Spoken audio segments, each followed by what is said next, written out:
আচ্ছা, এরপরে 15 নম্বরটা পড়ো। না না, এটা এটা তোমাদের হোমওয়ার্ক দেওয়া উচিত, কারণ এই সেম ম্যাথটা আমরা একটু আগেই করলাম।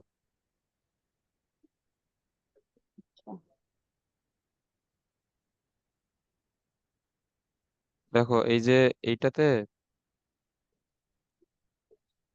মেজের সাথে 30 ডিগ্রি হ্যাঁ, কোণে এত বলে আহ যে টানা হয় আরে বাবা। সমবেগে গতিশীল। তো আমরা এর আগে সেম ম্যাথটাই আমরা করছি সমবেগে গতিশীল। হ্যাঁ, তাহলে এটা তোমাদের এইচডব্লিউ থাকবে, এটা তোমরা করবা। সেট পরে এটা আমরা সলভ করি। সো এখানে বলছে আনুভূমিক মসৃণ তলের উপর এত ভরের লন 30 ডিগ্রি কোণে বল দ্বারা ঠেলা হচ্ছে। এখন দেখো, এখন আমাদের আগের দুইটা ম্যাথ ছিল আমাদের একটা অ্যাঙ্গেল করে বল প্রয়োগ করলেও সেখানে আমাদের সমবেগ ছিল, মানে কোনো ত্বরণ ছিল না। বাট এইখানে আমাদের বলছে যে এত মিটার পার সেকেন্ড স্কোয়ার ত্বরণ সৃষ্টি হচ্ছে। তাহলে চরণ। এখানে যেহেতু এখানে ত্বরণ আছে মানে বেগ আছে, তার মানে এখানে আমাদের এফ সরি এখানে মিউ কে এর মানটা এখানে আমাদের বের করতে হবে। আর আহ এ- এখানেও সেম, মানে যদি বেগ থাকে তাহলে মিউ কে, যদি বেগ না থাকে তাহলে মিউ এস, এগুলো তোমরা জানো অলরেডি। তো দেখো আমরা যদি এই যে এই টাইপের ম্যাথের ক্ষেত্রে অবশ্যই চিত্র আঁকাইতে হবে। তো আমরা যদি চিত্রটা আঁকাই,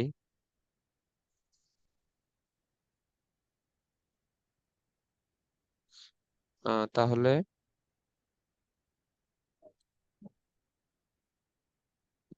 এই দিক বরাবর 400 নিউটন মানের বল, 30 ডিগ্রি,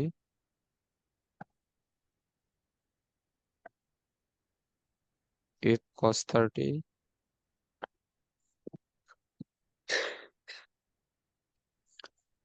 আর এদিকে এফ সাইন 30,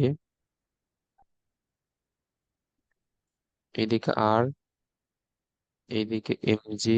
যেহেতু ত্বরণ সৃষ্টি হয়েছে তার মানে এ এর দিক এইদিকে এবং এফ কে এর দিক হচ্ছে তার বিপরীত দিক। আচ্ছা, এই এই চিত্রটা লেখার পরে তোমরা পরীক্ষার খাতায় যেটা লিখবা যে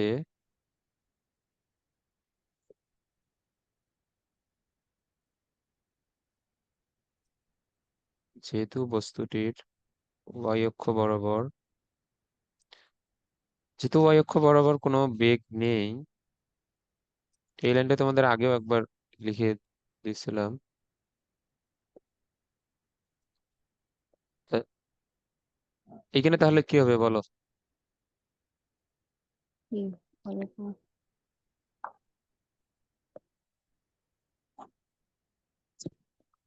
বলো। এখানে কি বুঝতে বলছি? সেম জিনিস তো তোমাদের আমি আগে একবার বুঝাইলাম যে যদি ওয়াই অক্ষ বরাবর কোনো বেগ না থাকে তার মানে ওয়াই অক্ষ বরাবর সকল বলের লব্ধি 0। তো এখানে ওয়াই অক্ষ বরাবর এইখানে বল আমাদের তিনটা বল ক্রিয়াশীল, হ্যাঁ, তার মধ্যে দুইটা হ্যাঁ, একদিকে আর একটা বিপরীত দিকে। তার মানে এখানে হবে আর প্লাস এফ সাইন থিটা এদের, আর এম জি এর লব্ধি এ- হবে 0। এখন বুঝছো? ও হ্যাঁ। তো এইগুলো কিন্তু মুখস্থ করা যাবে না, এগুলোকে মুখস্থ করলে পরীক্ষা খাতায় লিখতে পারবো না, কিন্তু এগুলা চিত্র এঁকে বুঝে বুঝে লিখতে হবে। আচ্ছা, আমি বুঝতে পারিনি যে কোনটা নিবো। আচ্ছা, দেখো আমি তো এখানে লিখেই দিছি ওয়াই অক্ষ বরাবর। সো ওয়াই অক্ষের ক্ষেত্রে যেগুলো বল ক্রিয়েশন তোমরা সেইগুলার এই এই লব্ধি নিয়ে চিন্তা করবা। সো এখানে এম জি আর এখানে minus F sine sine theta. Sine theta. আচ্ছা, তো দেখো আমাদের এফ 80 × 9.8 মাইনাস এফ এর মান হচ্ছে 400 সাইন 30। এটা বের করো। আমার কাছে ক্যালকুলেটরটা নাই আসলে। আচ্ছা, তোমরা এটা একটু ফাস্ট বের করো। 584। 584 এত নিউটন আছে। এখন আমাদের এখানে কি বলছে, এফ কে এর মান। এখন আহ যেহেতু এই বস্তুটা সামনের দিকে যাইতেছে, এখন তোমরা লিখবা এক্স বরাবর, এক্স অক্ষ বরাবর সমীকরণটা কি হবে? এইচ অফ বল, বলো। এফ কস থিটা,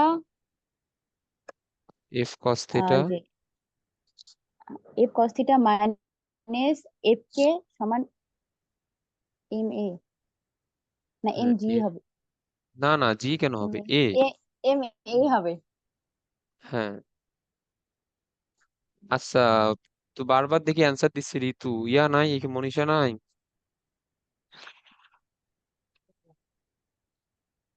আসছে তো।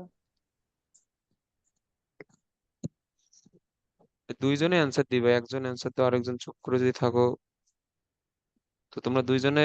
না ভাই, এগুলো ওর কিন্তু আমাদের ওইখানে একটু একটু হার্ড। প্রবলেম হ্যাঁ। প্রবলেম হইতেছে তো, মানে ওর ওইখানে একটু প্রবলেম হইতেছে, ও বললে তুমি শোনো না। ও আচ্ছা। বাট তোমরা যদি কোনো কিছু না বুঝো তাহলে আমাকে অবশ্যই বলবা, কারণ এইগুলা টপিক তোমরা আগে হয়তো এইভাবে পড়ো নাই। এবং এরপরে আমরা এই চ্যাপ্টারের সবচেয়ে হচ্ছে যে কি বলবো, এই চ্যাপ্টারের সবচেয়ে হিজিবিজি জিনিস এর এর পরেই পড়বো। তো ওইটাও কিন্তু বুঝতে হবে, তোমরা যদি এগুলো বুঝো ভালোভাবে তাহলে ওইটা বুঝতে পারবা। আর এই টপিকটা যদি ভালোভাবে না বুঝো, ওইটা কিন্তু বুঝতে খুবই সমস্যা হবে। সো কোথাও একটু যদি না বুঝো অবশ্যই বলবা। আচ্ছা, তো আচ্ছা। এখানে আমাদের মূলত মিউ কে এর মানটা বের করতে বলছে। এফ কস থিটা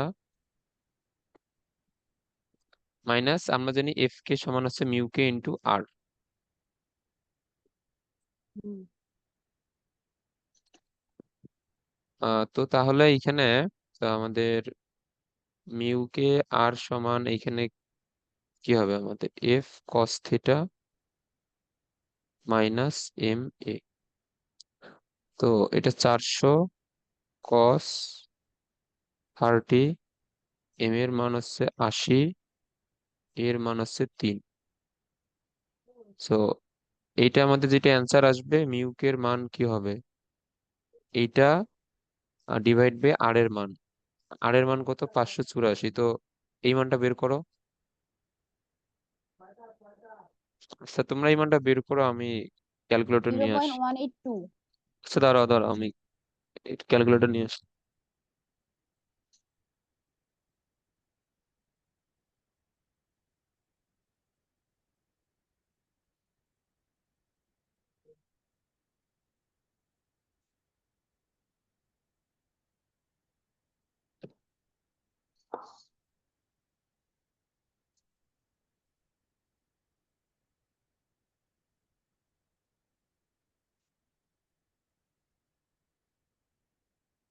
সেইটা আমাদের হবে কত, 400 cos 30 মাইনাস 240 ডিভাইড বাই। ঠিকই আছে। আচ্ছা, দাঁড়াও, আমাদের এইটার অ্যান্সার আসে 106.41 ডিভাইড বাই 584 দিলে 0.182 অ্যান্সার। হুম। সো এর তো কোনো একক নাই। না। আচ্ছা, আমাদের অ্যান্সার তো মিলছে, 0.182। আচ্ছা, তো এরপরে, হ্যাঁ এরপরে দেখো, এরপরে যেটা ম্যাথ আছে এটা আমাদের টপিকের বাইরের ম্যাথ, বাট এটা এটা তোমাদের আগে আহ, দেখানো উচিত ছিল, এটা আমার এটা মনে ছিল না আগে। সো এটা এখানে নিয়ে আসছি, এটা পড়ো তো দেখি, এই যে এটা পড়ো, এই শেষের ম্যাথটা পড়ো।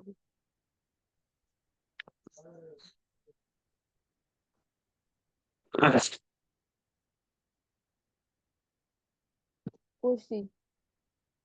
আচ্ছা, এইখানে দেখো, এইখানে 70 কেজি ওজনের একজন, এখানে 70 কেজি লিখতে এখানে ভুল করছে, 70 কেজি ভরের বিমান ছত্র ব্যবহার করিস, মানে এটা হচ্ছে বিমান ছত্র মানে হচ্ছে প্যারাশুট আর কি। তোমরা তো নাম শুনছো অবশ্যই, না প্যারাশুটের হুম, নাম শুনো নাই? শুনছি। হ্যাঁ, তো এটা হচ্ছে একজন একজন প্যারাশুট ব্যবহার করে নিচে নামতেছে, বাট কিভাবে নামতেছে, সমবেগে আস। আবার। ধরো যে একটা বস্তু নিচের দিকে নামতেছে, তার উপর কোন কোন বলটা ক্রিয়াশীল বলো তো? হ্যাঁ। এই যে একটা বস্তু যদি নিচের দিকে যদি নামে, তাহলে তার উপর কোন বল ক্রিয়াশীল থাকে? এমজি। এমজি অলওয়েজ নিচের দিকে, আমরা এটা জানি। এবং এইখানে প্রশ্নে আমাদের অন্য কোনো বলের কথা বলে দেয়নি, তার মানে এখানে ওই বস্তুর উপর শুধুমাত্র এমজি বলই ক্রিয়াশীল। এবং আমি তোমাদের যখন প্রবাহী ঘর্ষণ যখন তোমাদের পড়াইলাম তখন বলছি যে একটা বস্তু যখন বাতাসের মধ্যে দিয়ে পড়ে তখন তার উপর ঊর্ধ্বমুখী একটা অবশ্যই বায়ুর বাধা কাজ করে, এটাই আমাদের প্রবাহী ঘর্ষণ বা এটাই আমাদের বায়ুর বাধা। তো এর উপর বাধা। আমাদের বায়ুর বাধা কাজ করবে অলওয়েজ উপরে।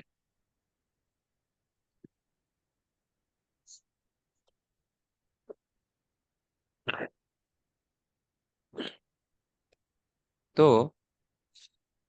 এখন একটা জিনিস বলো, যে এই বস্তুটা যদি সমবেগে নামে তাহলে এখানে দুইটা বলই কিন্তু সমান হবে। হুম।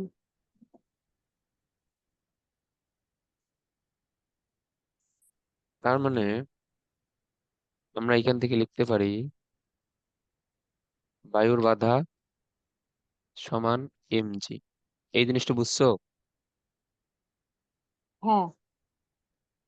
তো তাহলে কারণ যেহেতু সমবেগে নামতেছে, কোনো ত্বরণ নাই, এবং এর উপর দুইটা বল দুই দিকে ক্রিয়াশীল। সো যদি দুইটা বল সমান হয় তাহলে তার উপর লব্ধি বল জিরো হবে এবং তার কোনো ত্বরণ থাকবে না, মানে সমবেগ। তার মানে এখানে বায়ুর বাধা is equal two MG. So এখানে 70 × 9.8।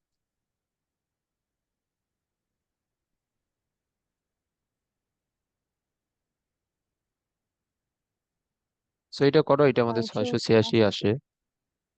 হুম। ঠিক আছে? এই জিনিসটা বুঝছো?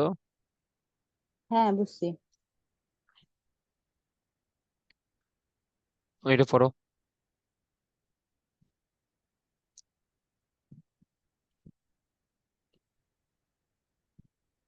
এখানে ইউ দেওয়া, ইউ কে দেয়া, এস বের করতে হবে। আচ্ছা, তো আমরা যদি এটা সলভ করি, ইউ এর মান হচ্ছে 60। সো এটা আমাদের আসবে কত? 16.667। কিলোমিটার না, 60 × 1000 / 36। হ্যাঁ, এটা হচ্ছে আমাদের 16.67। আচ্ছা দেখো, এখানেও আমাদের সেম একটা ম্যাথ আমরা পড়ছিলাম যে এর একটা আদিবেগ আছে বাট সে চলতে চলতে থেমে গেছে। তা যদি কোনো বাহ্যিক বল না থাকে তাহলে তার উপর একমাত্র ক্রিয়াশীল বল হচ্ছে এফ, এফ কে আর কি। তো আমরা সিমিলারলি এখানে লিখতে পারি F K is equal to M A. এই জিনিসটা বুঝতে তো সমস্যা নেই, এখানে এ কি, এ হচ্ছে মন্দন। এই সিমিলার ম্যাথ আমরা আগেও একবার একবার করছি। ওকে, তো এফ কে হচ্ছে মিউ কে ইন্টু আর।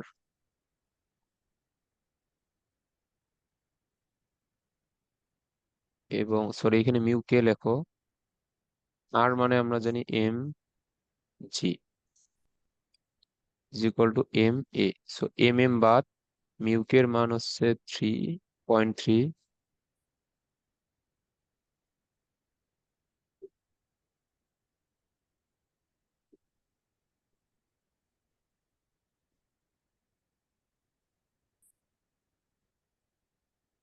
2. সো এরপরে আমাদের সূত্র হচ্ছে ইউ এর মান কত, ইউ এর মান হচ্ছে 16., যেহেতু এখানে থেমে গেছে সেহেতু ভি এর মান 0, এটা আমরা লিখবো না।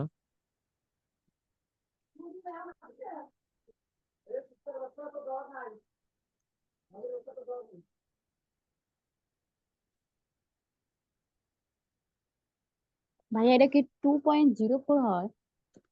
হ্যাঁ, 2.04 হয়। আমার এখানে কেন আসে 2.94? আচ্ছা দাঁড়াও, আমি হয়তো দেখতে ভুল করছি। ও হ্যাঁ, এটা 2.94 হবে।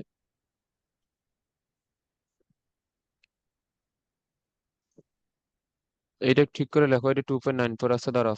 এটা এটা লেখো।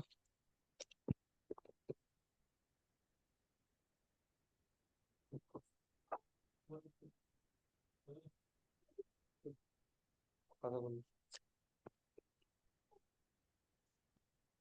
আচ্ছা।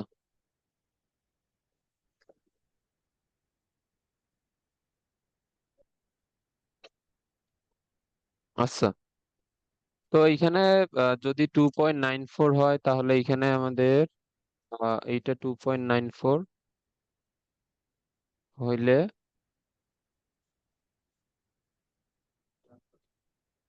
2.94 হলে এখানে আমাদের হবে 16.67 স্কোয়ার ডিভাইড বাই 2 ইন্টু 2.94। হ্যাঁ, এটা আমাদের 47.26। তাই অ্যান্সার তো দেখি সেমই আসে না। অ্যান্সার কি মিলছে? হ্যাঁ। আচ্ছা, এটা আমাদের 47.26 আছে, তো এটা আমাদের মিটারে অ্যান্সার, সো অ্যান্সার মিলছে আমাদের। এরপরটা পড়ো।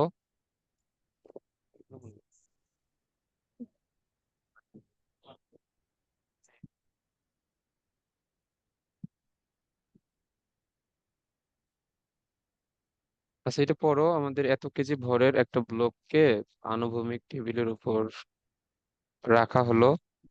ব্লকটির সাথে আহ বৃত্তি করে টানা হলো সেই মুহূর্তে। আহ,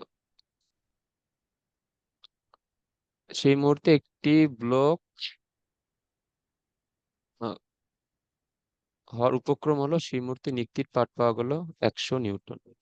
আচ্ছা, এইখানে একটা জিনিস তোমরা দেখো, যে এখানে বলছে যে মুহূর্তে ব্লকটি গতিশীল হওয়ার উপক্রম হলো সেই মুহূর্তে আ- এখানে বল পাওয়া গেছে 100 নিউটন। তার মানে এইটাই আমাদের সীমান্তিক ঘর্ষণের ক্ষেত্রে যে বলটা, ওইটাই আমাদের, এটা হচ্ছে এফএস এর মান আমাদের এখানে দেয়া আছে।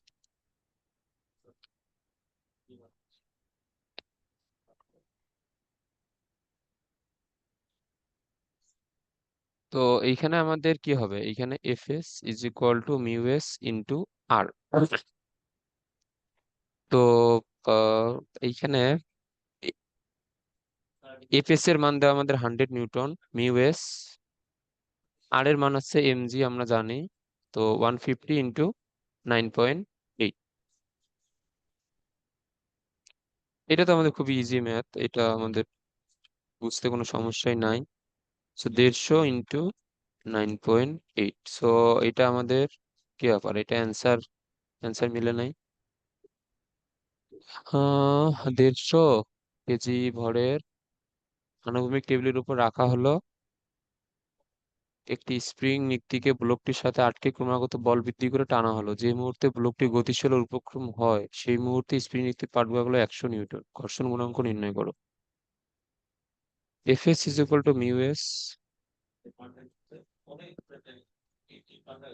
ইন্টু আর, সেই মুহূর্তে স্প্রিং নিক্তির পাঠ পাওয়া গেলো এত। তো এইটাই অ্যান্সার আসে কত?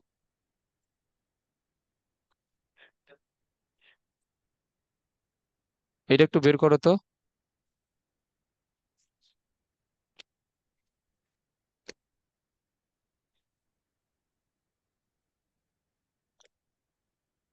এ শুনতেছো? হ্যালো? হ্যাঁ। আচ্ছা, এটার একটু অ্যান্সার তুমি একটু বের করো তো, এটার অ্যান্সার তো মিলতেছে না দেখি। স্প্রিং নিক্তির পাঠ পাওয়া গেলো 100 নিউটন, সো এটাই তো আমাদের এফএস এর মান, মিউ এস ইন্টু আর। আর এর মান তো এমজি। সো এটা যদি 150 কেজি ভরের হয়, তো এটা হচ্ছে 150 ইন্টু 9.8।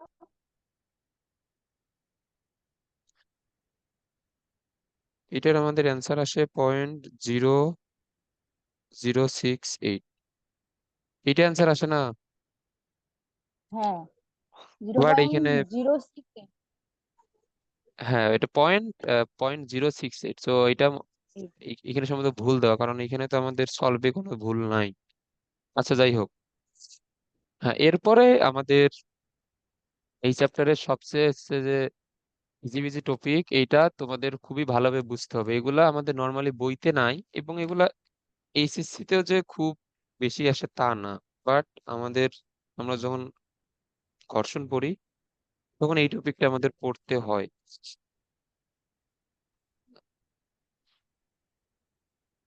সো এটা আমাদের বইতে আছে, এই যে আমরা এই তপন স্যারের বই বা ইসাক স্যারের বইতে এটা নাই আর কি। তবে আমাদের আরেকটা রাইটারের বই আছে, শেলু স্যারের বই। তো ওনার নাম আছে এটিএম শামসুর রহমান শেলু সম্ভবত। তো ওনার বইয়ে এই টপিকটা আছে।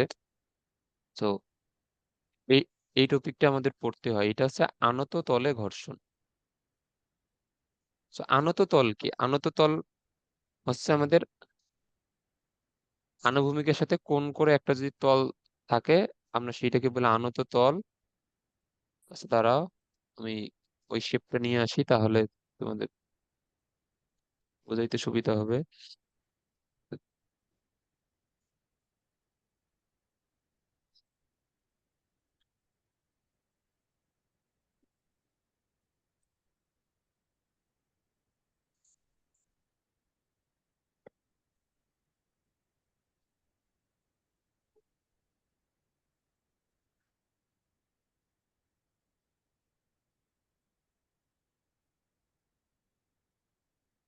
কি ব্যাপার, এটা আবার চিত্র হয়ে গেছে, বুঝলাম। কপি।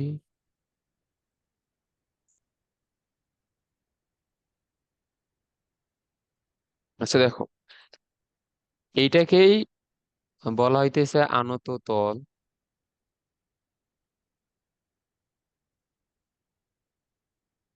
তো বড় করে না লিখলেও যদিও চলবে। আচ্ছা যাই হোক, দেখো তো এগুলো হচ্ছে আমাদের আনত তল। এই যে এ বি সি, এই এবি যে তলটা, এটাকে আমরা বলতেছি মূলত আনত তল, কারণ এইটা আমাদের আমাদের সমতলের সাথে একটা কোণ করে থাকে। তো এটা হইতে পারে আমরা যখন পাহাড়ি রাস্তাগুলা বা পাহাড়, তো সেই ক্ষেত্রে যদি একটা বস্তু যদি গতিশীল হয়, তো পাহাড়ি রাস্তা থেকে নামার ক্ষেত্রে বা উঠার ক্ষেত্রে, এইরকম ঢালু রাস্তায় আর কি নামার ক্ষেত্রে বা উঠার ক্ষেত্রে কিরকম হয়, সেই জিনিসগুলো আমরা দেখব। তো এইটা দেখার আগে আমরা যেটা আমাদের আহ, এই জিনিসটা যদি আমরা আগেও একবার দেখছি, তা একবার লিখে দেই। তো এইখানে আমাদের যদি একটা বস্তু হয়, তাহলে আমরা জানি এইদিকে হয় আমাদের এমজি। এই কোণটা যদি থিটা হয়, আমরা ওই দিন দেখছি এই অ্যাঙ্গেলটাও হবে থিটা। এবং এইটা যেহেতু এমজি এর সাথে থিটা কোণে, এটা হবে এমজি কস থিটা এইদিকে। আর এইদিকে লম্ব বরাবর হবে M G M G sine sine theta. Theta. এই জিনিসটা তোমাদের কি কোনো সমস্যা আছে এই জিনিসটাতে? না। এবং এইটাই আমাদের এখানে বারবারই লাগবে। তো এইখানে আমাদের প্রথমে কেস ওয়ান, এটা হচ্ছে আমাদের সমবেগে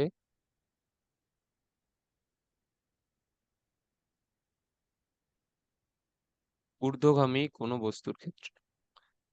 সো এটা সমবেগে ঊর্ধ্বগামী একটা বস্তু। তো এইটা হচ্ছে আমাদের ওই বস্তু, তার উপর আমরা সবসময় এফ বল এই দিকে প্রয়োগ করে রাখতেছি। তো সে সমবেগে উপরের দিকে যেহেতু যাইতেছে, তার মানে এফ বলটা উপরের দিকে। এফ হচ্ছে আমাদের আমাদের বাহ্যিক যে বলটা, এটা হচ্ছে এফ। তো তার ভর যদি এম হয়, আমরা এটা সবসময় এটা জানি, এমজি হচ্ছে নিচের দিকে। এবং এই অ্যাঙ্গেলটা যদি হয় থিটা, তাহলে এইদিকে হবে এমজি কস থিটা। এই দিক বরাবর হচ্ছে MG M G sine theta. Sine theta. আচ্ছা, সমবেগে ঊর্ধ্বগামী, তার মানে এর বেগের দিক হচ্ছে এইদিকে হুম। উপরে। তাহলে ঘর্ষণ বলের দিক হবে কোন দিকে? বিপরীত দিকে, এই যে এমজি সাইন থিটার দিকে। হ্যাঁ, তো এইদিকে হবে আমাদের এফ এ। তো এখন আমাদের আবার এইখানে এই যে এই আর হবে এইদিকে, কারণ আমাদের দেখো এইখানে আর কিন্তু এখন এমজির সাথে লম্ব বরাবর নাই। দেখো তল হ্যাঁ আমাদের কিন্তু হালানো, এই জিনিসটা সবসময় মনে রাখবো যে প্রতিক্রিয়া বল অলওয়েজ তল থেকে লম্ব বরাবর কাজ করবে, কিন্তু So, তলের সাথে লম্ব ভাবে কাজ করবে আমাদের এই প্রতিক্রিয়া বল আর, এইটা মাথায় রাখবা, এইটা হবে আমাদের তলের সাথে লম্ব ভাবে। তো এই যখন আমাদের সোজা ছিল তখন এমজি ছিল নিচের দিকে, তো তল থেকে লম্ব বরাবর আর ছিল এমজির ঠিক উল্টা দিকে, বাট এমজি এখানে নিচের দিকে ঠিক আছে, বাট আর এমজির ঠিক বিপরীত দিকে কিন্তু হবে না। আর অলওয়েজ তলের সাথে লম্ব ভাবে কাজ করে, সো আর এর দিক হবে এখন তলের সাথে লম্ব ভাবে, বাট এমজির সাথে 180 ডিগ্রিতে না। এই জিনিসটা ক্লিয়ার? হ্যাঁ। আচ্ছা, তো এই ক্ষেত্রে ওয়াই অক্ষ বরাবর কিন্তু কোনো সরণ নাই। দেখো এই বস্তুটা আমাদের যাইতেছে কিন্তু এই এই তল বরাবর উপরের দিকে, তার তো ওয়াই অক্ষ বরাবর কিন্তু কোনো সরণ নাই। হুম। তাহলে ওয়াই অক্ষ বরাবর আমাদের একটা বল আর উপরের দিকে আর এমজি হচ্ছে নিচের দিকে, তাহলে এদের লব্ধি হবে শূন্য। তাহলে আর ইজ ইকুয়াল টু কি হবে, এমজি কস থিটা। এটা বুঝছো? হ্যাঁ। হ্যাঁ। ও, না বুঝলে এটা বলবা কিন্তু, না কারণ বুঝছি। সেম জিনিস আমাদের নেক্সট চ্যাপ্টারেও লাগবে। সো এইখানে আমরা এই জিনিসটা ব্যবহার করে বিভিন্ন বস্তুর ত্বরণ, এফ কে এর মান, মিউ কে এর মান বা মিউ এস এর মানটা বের করব। সো এবং নেক্সট চ্যাপ্টারে এই সেম ভাবে এই সেম টাইপ মানে আনত তলের ক্ষেত্রেই আমাদের কাজ ক্ষমতা শক্তিতে আমাদের কাজ বের করতে বলবে। তো তখন সেম জিনিসটি লাগবে কিন্তু, সো এগুলো ভালোভাবে বুঝতে হবে। তো দেখো এক্স অক্ষ বরাবর, এক্স অক্ষ বরাবর বলছে সমবেগে, সমবেগে মানে কি এর মান জিরো, তো ত্বরণের মান যদি জিরো হয় তাহলে আমাদের শর্ত কি ছিল, আমরা তো একটু আগে পড়লাম। কি? বুঝি নাই। এইখানে বলছে সমবেগে ঊর্ধ্বগামী, হ্যাঁ। এখানে এর মান জিরো মানে কোনো ত্বরণ নাই, যদি ত্বরণ না থাকে তাহলে আমাদের শর্ত এখানে কি ছিল বলো? লব্ধি শূন্য হবে এই চক্র বরাবর। হ্যাঁ, এক্স অক্ষ বরাবর এফ লব্ধি শূন্য মাইনাস। হবে। তাহলে এইখানে হ্যাঁ। কি হবে দেখো, এফ এফ মাইনাস, মাইনাস এবং আমাদের নিচের দিকে এই বলের লব্ধি কত, আমাদের নিচের দিকে এই দুইটা বল, সো নিচের এমজি। দিকে M MG sine theta plus F K. Plus. So নিচের দিকের মোট বল আর উপরের দিকের মোট বলের বিয়োগফল হবে জিরো, তার মানে এফ মাইনাস এইটা ইজ ইকুয়াল টু জিরো। এটা বুঝছো? হ্যাঁ। তা এগুলো মুখস্থ করা যাবে না, কিন্তু এখানে আমাদের অনেকগুলা টাইপ আছে, কিন্তু সবগুলাতেই সমীকরণ লেখা জানতে হবে। সো মুখস্থ করলে কিন্তু একটা মনে রাখতে পারবেন। সো দেখো আমাদের এফ সমান কি হবে এখানে তাহলে,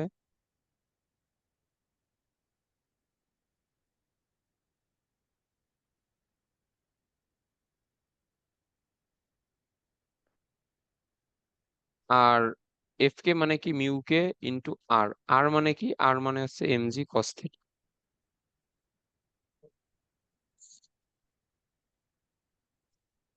এটা ক্লিয়ার কিনা বলো? হ্যাঁ ক্লিয়ার। MG cos theta. এই দেখো এখানে এফ কে মানে কি মিউ কে ইন্টু আর না, ও হ্যাঁ হ্যাঁ। আর এর জায়গায় আমি এমজি এটা লিখে দিয়েছি। এই দেখো আর মানে তো এমজি কস থিটা, তো এখানে আর না লিখে ডিরেক্ট লিখে দিছি আর কি। আচ্ছা, তো যদি এইটা যদি বুঝে থাকো তাহলে আমাদের সেকেন্ড কেস, এটা হচ্ছে আমাদের কেস নাম্বার 2।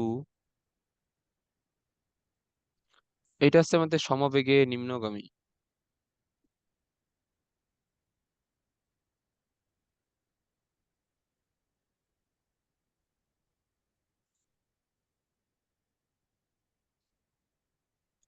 তোমাদের সেম জিনিসটা এখানে বারবার আঁকানো লাগবে আর কি। তো দেখো এইখানে এমজি,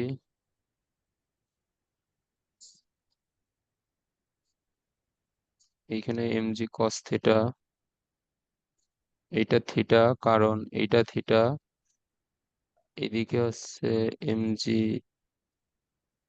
সাইন থিটা। এফ এর মানটা অলওয়েজ ঊর্ধ্বমুখী। আমরা বল প্রয়োগ করে রাখছি উপরে, বাট এই বস্তুটা সমবেগে নামতেছে নিচের দিকে। এইখানে আমরা কারণ এই তলের যে ম্যাথ গুলো আমরা করব, বা যে এই যে এই থিওরি গুলো পড়বো, সব ক্ষেত্রে আমাদের বলের দিকটা হবে ঊর্ধ্বমুখী আর কি। এবং আমাদের উলম্ব প্রতিক্রিয়া আর হচ্ছে উপরের।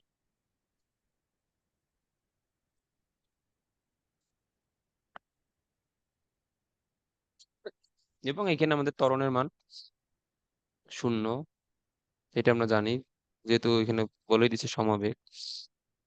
তো সিমিলারলি এখানে আমাদের ওয়াই অক্ষ বরাবর,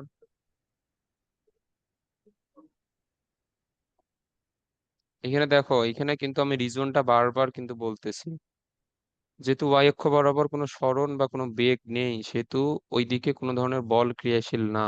তার মানে ওইখানে মোট ক্রিয়াশীল বলের লব্ধি 0। জিরো।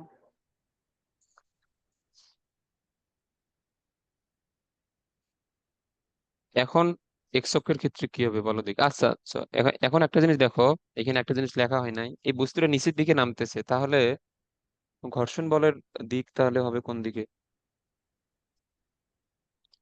বিপরীতে। আরেক এইটা দিকে। হবে, এইটা হবে এই দিকে। ও, এই দিকে মানে? এটা ক্লিয়ার? ও আচ্ছা, ঠিক আছে। হ্যাঁ, হ্যাঁ। কারণ কারণ এটা বলছে নিম্নগামী, আমাদের বেগের দিক যেহেতু নিচের দিকে, এবং আমি এটা তোমাদের অনেকবারই বলছি, বেগ যেদিকে ক্রিয়াশীল ঘর্ষণ বল তার বিপরীত দিকে ক্রিয়াশীল। তার বিপরীতে। তো যেহেতু এ নামতেছে নিচের দিকে, তার মানে এফ কে হবে তার উল্টো দিকে। আচ্ছা, তো এখন এক্স অক্ষ বরাবর সমীকরণ কি হবে তোমরা বলো দেখি। এক্স অক্ষ বরাবর।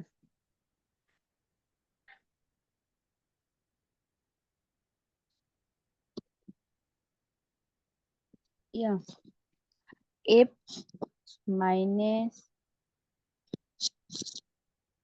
M G sine theta minus K. হুম, আবার বলো। F minus M G sine theta minus F, F K. Minus F K হবে? এটা তো মনে হয় ইয়ে হবে না, F plus F K minus M G sine theta নাকি? হ্যাঁ, এটা হবে এফ প্লাস এফ কে, কারণ এই দুইটা বল একসাথে ক্রিয়াশীল। সো উপরের দিকে বলের লব্ধি কত? এফ প্লাস এফ কে। আর আমাদের নিচের দিকে এই বলের লব্ধি কত? আমার নিচের দিকে তো বলের লব্ধি নাই, তার মানে এম। জাস্ট এইখানে একটা বলই ক্রিয়াশীল। তো এইখানে এইখানে বলের লব্ধি 0, মানে এফ কে যে সবসময় বিয়োগ হবে তা না।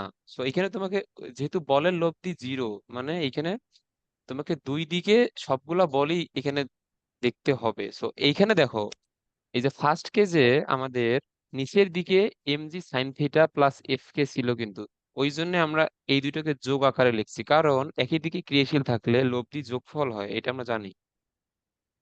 আর উপরের দিকে একটা বল ক্রিয়াশীল ছিল এফ। তো এখন টোটাল এই লব্ধি আমাদের কি হবে? এফ মাইনাস নিচের দিকের মোট বল। আর এখানে সেম। সো নিচের দিকের মোট বল আর উপরের দিকের মোট বল দুইটা সমান হবে, তার মানে তাদের বিয়োগফলটা 0 হবে এখানে। তাহলে উপরের দিকে হচ্ছে এফ প্লাস এফ, এফ কে, আমার নিচের দিকে এমজি সাইন থিটা। So এদের এখন এই লব্ধিটা হবে 0। এইটা ক্লিয়ার এখন? এটা হ্যাঁ ক্লিয়ার? ভাইয়া। হ্যাঁ। আচ্ছা, তাহলে এখন এফ সমান কি হবে দেখো, MG sine theta minus F K. দেখো দুই ক্ষেত্রে কিন্তু সমীকরণ ভিন্ন ভিন্ন আসছে। তো এইগুলা কিন্তু হুম। মুখস্থ করলে একটা মনে রাখতে পারবে না। বাস। আর এফ কে মানে কি মিউ কে ইন্টু আর, আর মানে MG cos theta. MG cos theta. এটা বুঝছো? হ্যাঁ, কি দিয়া? আচ্ছা, যদি এটা বুঝো তাহলে আমরা নেক্সট কেজে যাই।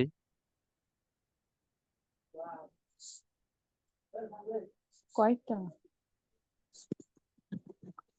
এটা হচ্ছে আমার কেজ নাম্বার 3। আচ্ছা দাঁড়াও, আমি এটাকে নিয়ে আসি। ধরো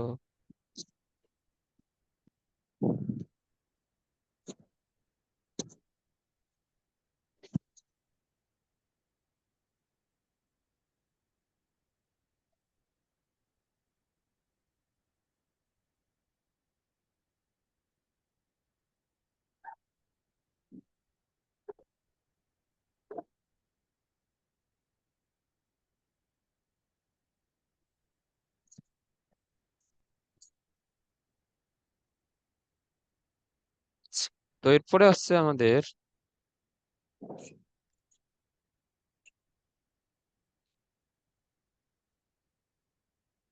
সমত্বরণে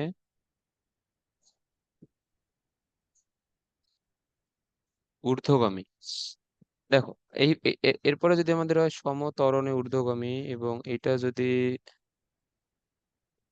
বস্তু হয় বল সবসময় এই দিকে, এবং সেম জিনিস এইখানে বারবার আঁকানো লাগে, এটা হচ্ছে এমজি, এইটা যদি থিটা,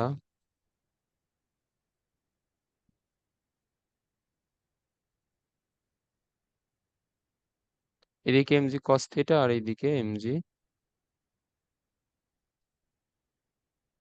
সাইন থিটা, এবং আমরা জানি আর অলওয়েজ এই তলের সাথে লম্ব উপরে। বরাবর। আচ্ছা, হুম। তো এখন দেখো এখানে বলছে আমাদের সমত্বরণে ঊর্ধ্বগামী, তার মানে এখানে আমাদের ত্বরণের দিকটা হচ্ছে উপরে। যেহেতু এই বস্তুটা উপরের দিকে ক্রিয়াশীল, সেহেতু এইখানে আমাদের এফ কে এর মান হবে এই দিকে। এটা সোজা হচ্ছে। আচ্ছা, এটা তোমরা সোজা করে দিও। আচ্ছা ধরো আমি দিই।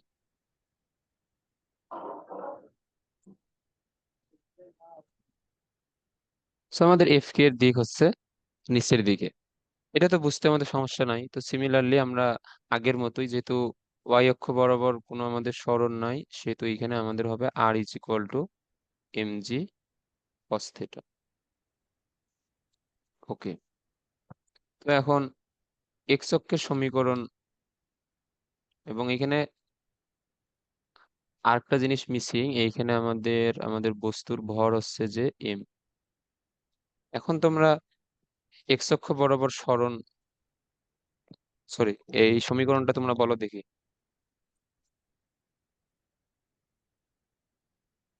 বলো,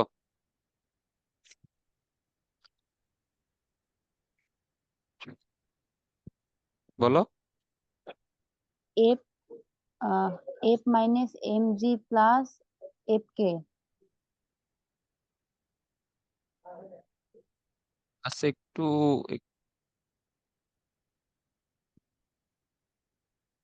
যেটা কি সময় কি শেষ নাকি, বুঝলাম না। এটা কি সময় শেষ হয়ে গেল?